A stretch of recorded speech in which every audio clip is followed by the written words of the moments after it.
আসসালামু আলাইকুম। আমি আপনাদের জন্য ছোট্ট একটু গল্প নিয়ে আসছি। তো গল্পটা শুনুন। তিন বন্ধু এক জাত কাজ করবে গেছে।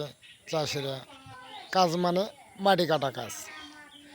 মাটি কাটতে কাটতে তে একটা স্বর্ণর পুতুল পাইছে।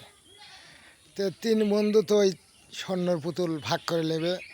তে এখন বলতেছে যে স্বর্ণের পুতুল তো পাইলে আমি তে যায় একটু দম নিয়ে আসি।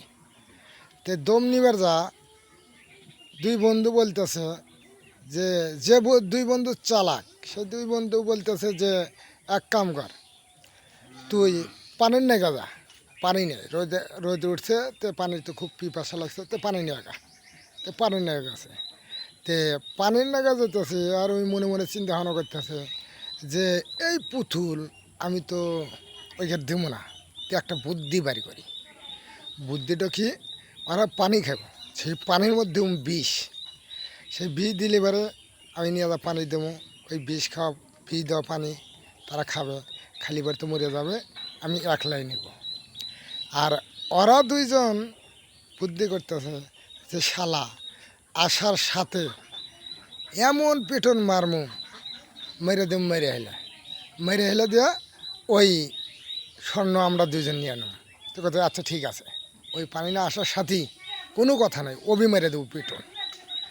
তে ওই তো পানি তো নিয়ে চলে আসছে, ওই বিষ মাইকে নিয়ে আসা কেবলে ওখানে থুইছে। ধর সাথেই এক বন্ধু করছে, মারিয়া দিছে মাথা যেতে পিটন, মেরে দেওয়ার সাথে তো মারা গেছে। তে ওরা খুব টেনশন, মানুষ মেরে হেলে দিলে যে টেনশন আসে ওইরকম টেনশন করতেছে। করতে করতে আরেকজন বলতেছে যে শোন, শালাক তো মেরেই হেলে দিলাম, তাহলে এক কাম করি, ওই পানি খানি।